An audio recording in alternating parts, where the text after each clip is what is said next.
la Chine parler, ça veut dire que Guy Philippe a bien pouvoir quand même.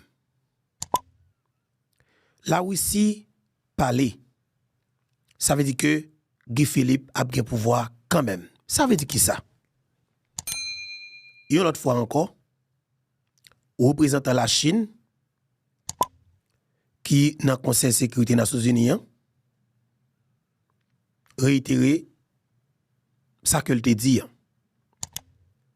Suite avec une lettre que commandant Guy Philippe te voyé by représentant Nations Unies, représentant la Chine dans Nations Unies, c'est ça? Pour te expliquer en détail ça qui a passé dans le pays d'Haïti. Expliquer en détail qui ça que les États-Unis d'Amérique à travers l'ambassadeur li a fait dans le pays. La Chine prend note. La Chine comprend. La Chine estime que Guy Philippe pas bay menti et que justement li commandant Guy Philippe là, la Chine choisit adopter position Guy Philippe là.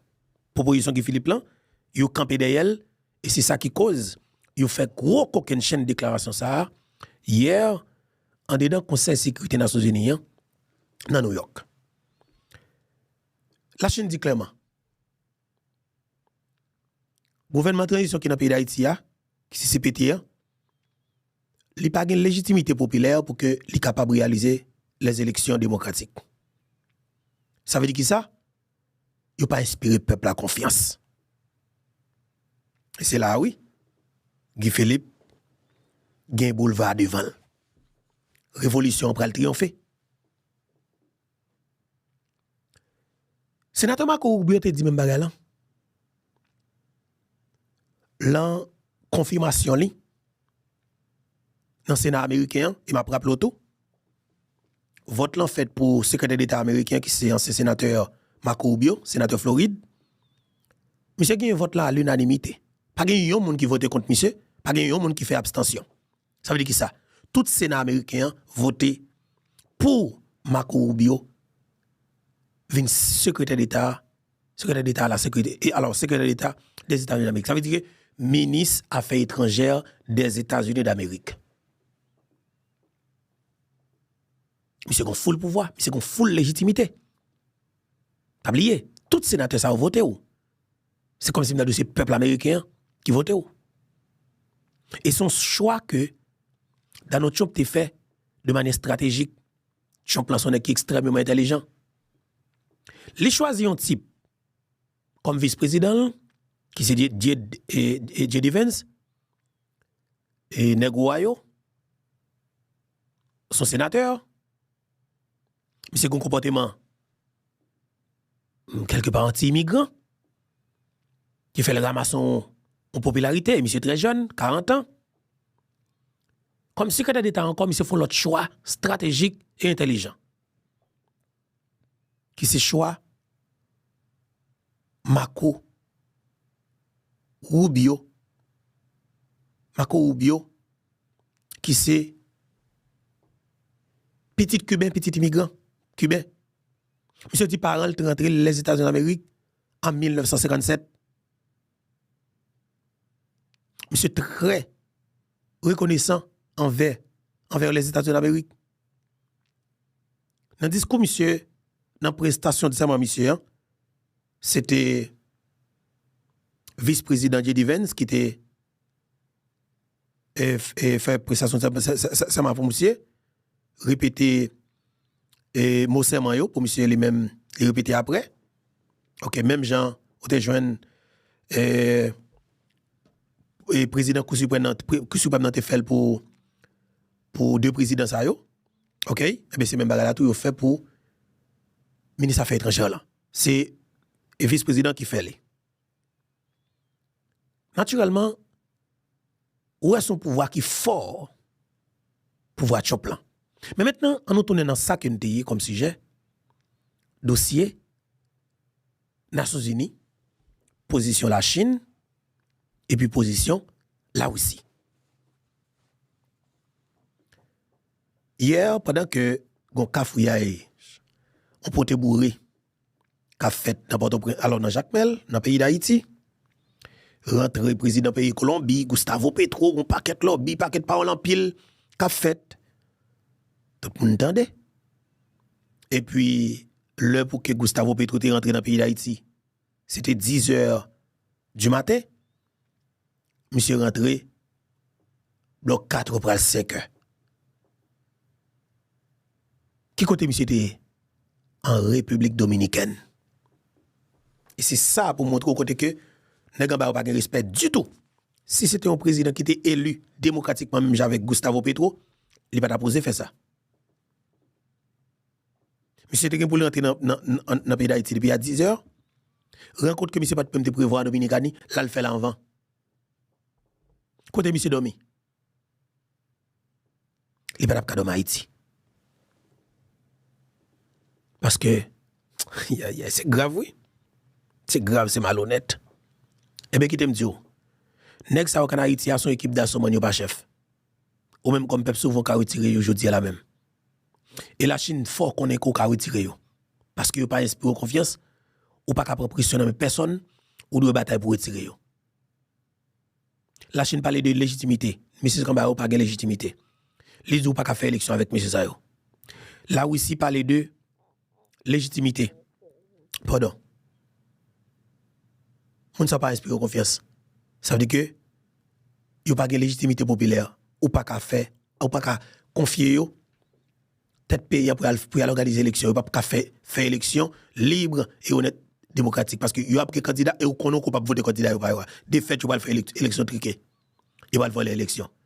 Et il va imposer ou choix par avec violence parce que c'est violence qui a fait sous et c'est violence qui mettait là. Et m'a dit non que jette la marée 14. Dans le moment où on a parlé de la jette la marée 14, situation plus que compliquée pour assassin yo. Situation plus que compliquée pour criminel yo. États-Unis d'Amérique positionnel à travers le secrétaire d'État, la Chine positionnelle à travers le représentant des Nations Unies, la Russie positionnelle à travers le représentant des Nations Unies. De fait, CPT a tombé. Guy Philippe, il vient avec vous-même pour que vous baillez mot d'ordre là et puis pour le peuple marquer gol là. Période. Jeudi, c'est 23 janvier 2024. Alors 2025, pardon. Samy, 2024, la première sortie dans la tête, c'est chargé. Et 23 janvier 2025, moi, suis content pour que moi dise bonjour, bonsoir tout le monde. Dépendamment de qui côté qui l'heure, vous attendez nous et vous regardez nous. Encore une fois, c'est vraiment un plaisir pour moi pour que nous ensemble avec nous sur la plateforme Panouan, qui est la plateforme YouTube, Info, Bertoa. Je de nous partager, commenter, like et puis abonner si vous pouvez abonner avec groupe plateforme ça, plateforme qui fait travail pays ça, plateforme sérieux, plateforme senti bon, plateforme garçon canson, plateforme qui pas peur rien, plateforme qui croit que c'est notre travail ça que nous fait là et que nous capable de délivrer ce pays, plateforme qui croit que c'est combat que nous mené et que nous capable de retirer Haïti dans sa culture là, plateforme YouTube Maman Pemba Info Bertoa. Je de nous partager pour nous commenter, like et puis abonner si vous pouvez abonner. Très très intéressant. Partagez pour nous tous côtés parce que ça est extrêmement important pour nous comme Haïtiens. Très très important. Et n'a pas avancé. Nous allons faire notre intervention la Russie avec la Chine et puis par la suite sous rentrée président Gustavo Petro dans Jacques Mel et Dozeni, ancien sénateur sud-est et réagit. Nous allons attendre ça sénateur lundi parce que pas oublier Dozeni lui-même c'est Jacques Mel lié. Moi-même tout, c'est sud-est Jacques Mel et moi-même pas de souhaiter que ville là te gagne des autres, pas de souhaiter bagarre comme ça du tout parce que pas oublier si nous tape combattre, si nous te croit que mon yo te crasé brisé sur Jovenel et que pas de café, pas de nouvelles, pas quoi je dis parce que dans façon gouvernement et corrompu criminel qui tue président pour nous craser briser dans le pays. L'un crasé brisé à la fin de la journée, c'est crasé brisé à prêter pour nous comme haïtiens et n'a style n'a recommencer. De fait, m'pa crasé m'pa briser. Donc on a qui est-ce que nous on a fait? Mais justement sur le marché pour monde que nous on a fait. Et pour aller plus loin, si nous prenons dans bon sens là, un président a visiter pays où gon image pour qu'on pas vendre. Gon vieux parole qu'on pas de voyer, gon vieux message qu'on pas de voyer. Dans contexte actuel, ou quoi que gon complot qu'a fait là pour que Lavalas libérer Colombien qui n'a tué président, ou ka vient avec des pancartes pour dire si c'est ça vient faire comme président, qu'on ne ça pas passer parce que nous très vigilants. Mais après ça, si c'est pas ça, nous dit désolé et you welcome. Nous dit bienvenue. OK? Si c'est dans question bagage historique, question pas un problème du tout. Mais si vous connaissez un complot et pour venir libérer des Colombiens qui deviennent exécuter un chef d'État dans le pays qui est le Jovenel Moïse, nous ne pouvons pas prendre l'amour. Never. Et nous prenons une bataille jusqu'à dernier goût de sang nous, pour nous faire respecter ça. OK? On a un groupe qui vient assassiner le président, qui c'est Jovenel Moïse, en de chambre la je dis pas exister.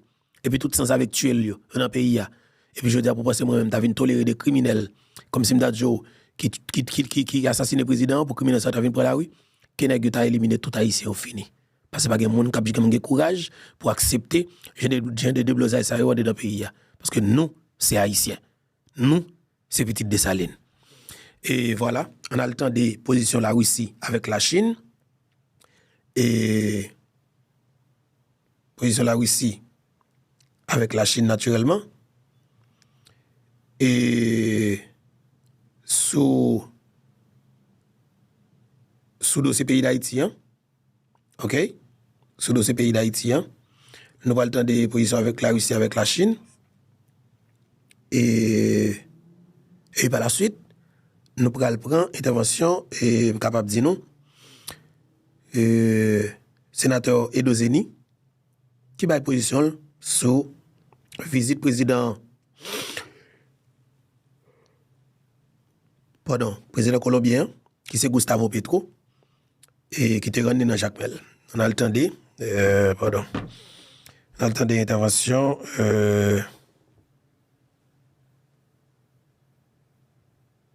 On va le temps d'intervention et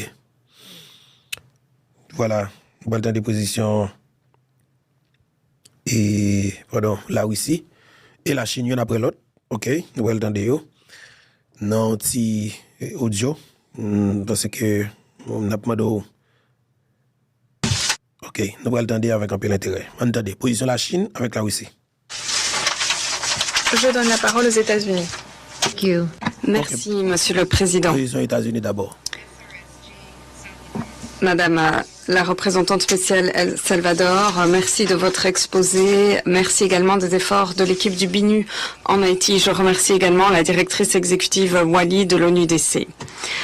Il est évident de ces exposés qu'Haïti se heurte toujours à des défis de taille en termes de gouvernance et de sécurité. Le gouvernement de transition devrait accorder la priorité à la gouvernance par rapport aux intérêts politiques concurrents. Nous encourageons le Conseil présidentielle de transition a continué de travailler avec le BINU et le peuple haïtien, notamment en réunissant des conditions propices à des élections libres et régulières. Nous appuyons tous les efforts haïtiens visant à faire la lumière sur les allégations de corruption et à promouvoir la transparence et la reddition de comptes. Mesure essentielle pour que le gouvernement de transition puisse bénéficier de la confiance du peuple haïtien. Il importe de veiller à ce que les femmes et les jeunes participent également pleinement à ce processus politique et nous encourageons le BINU à continuer son travail en ce sens. Pour ce qui est de la sécurité, la violence des bandes est omniprésente. Les attaques coordonnées de ces bandes ont fait fuir des milliers de personnes de leur foyer et ces violences se poursuivent à des taux alarmants, meurtres, viols, recrutement forcé, exploitation, encore traite des enfants par les gangs. Les États-Unis condamnent les attaques et l'escalade des violences à Port-au-Prince et partout dans le pays. La brutalité des bandes continue de terroriser la population haïtienne. Leur coupe l'accès aux services essentiels, dont à l'aide humanitaire. En septembre, le Conseil de sécurité a désigné 2 personnes pour le gel des avoirs et l'interdiction de voyager. Nous nous félicitons des efforts de la mission sous la houlette du Kenya qui aide Haïti à stabiliser la situation et nous encourageons les donateurs internationaux à accroître leur financement.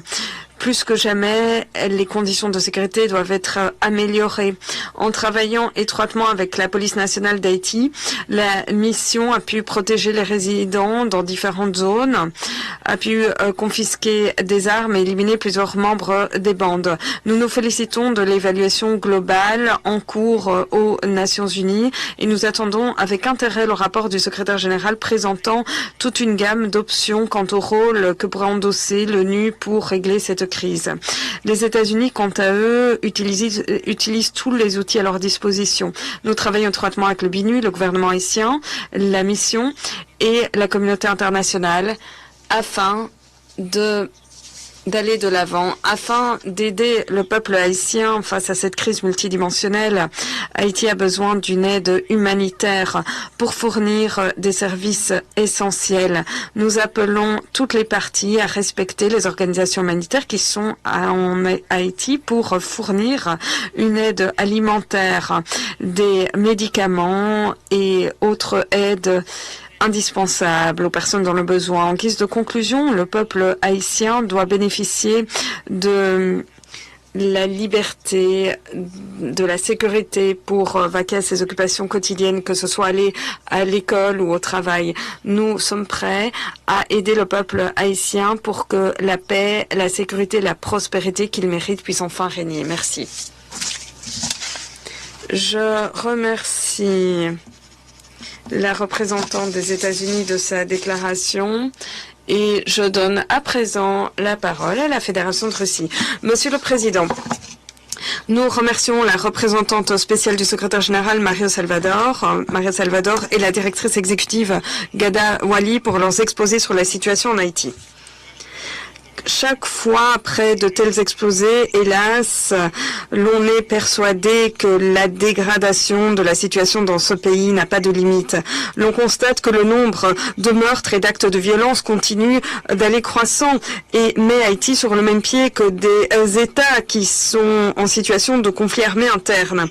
L'année écoulée a été la plus sanglante dans l'histoire contemporaine d'Haïti et les massacres à Wharf, Jérémie et à Petit-Rivière ne sont que les dernières preuves choquantes du chaos qui a engouffré la nation haïtienne. Cette anarchie n'est pas un hasard, c'est le résultat d'un vide démocratique, de pouvoir démocratique dans le pays. Les structures provisoires mises en place selon des recettes étrangères ne peuvent pas faire face aux défis actuels et ont perdu la confiance du peuple. Le Conseil présidentiel de transition n'a pas non plus pu convaincre les Haïtiens de sa légitimité. Pour l'instant, l'on ne voit pas de perspective d'organisation d'élections. Nous appelons les principales forces politiques locales qui sont responsables de surmonter la crise à laisser de côté leurs divergences et à œuvrer pour sauver leur pays et leurs concitoyens. Si les Haïtiens ne veulent pas s'organiser comme il se doit, personne ne pourra apporter dans leur pays la stabilité et réunir des conditions propices à un développement durable et graduel. Nous comprenons que les capacités des autorités locales à garantir la sécurité de la population sont insuffisantes et que la police locale, trop peu nombreuse, en dépit de sa résilience, ne peut faire face au chaos des bandes. Il y a un peu plus d'un an et demi, on a essayé de nous convaincre qu'on avait trouvé une solution, que le Conseil ne devait qu'entériner la création d'une mission de l'ONU et qu'ensuite on pourrait la financer, fournir la logistique. Mais hélas, nous avons tous vu rapidement que ce n'était pas le cas. Et du fait qu'on ne s'était pas assez penché sur ces questions, la mission aujourd'hui fait face à de nombreux problèmes dont de nombreux auraient pu être prévus ou prévenus. Nous rendons hommage à la bravoure des policiers du Kenya et des pays de la région et nous constatons que récemment un nouveau contingent de Nairobi est arrivé. Dans les conditions budgétaires actuelles, la mission ne pourra pas véritablement stabiliser la situation. Nous appelons les donateurs et les auteurs de ces initiatives à fournir les financements promis à l'opération pour qu'elle puisse s'acquitter du mandat et des tâches qui sont énoncées. Ce n'est qu'après que les capacités de cette mission pourront être renforcées et que ces objectifs seront atteints, que l'on pourra penser à la façon d'ajuster cette présence internationale en Haïti. Nous comptons sur une analyse globale de la situation et sur la présentation d'options bien réfléchies de la part du secrétariat dans le cadre d'un rapport à cet égard. Outre le renforcement de la mission, la communauté internationale doit prêter son attention à un autre problème manifeste en Haïti,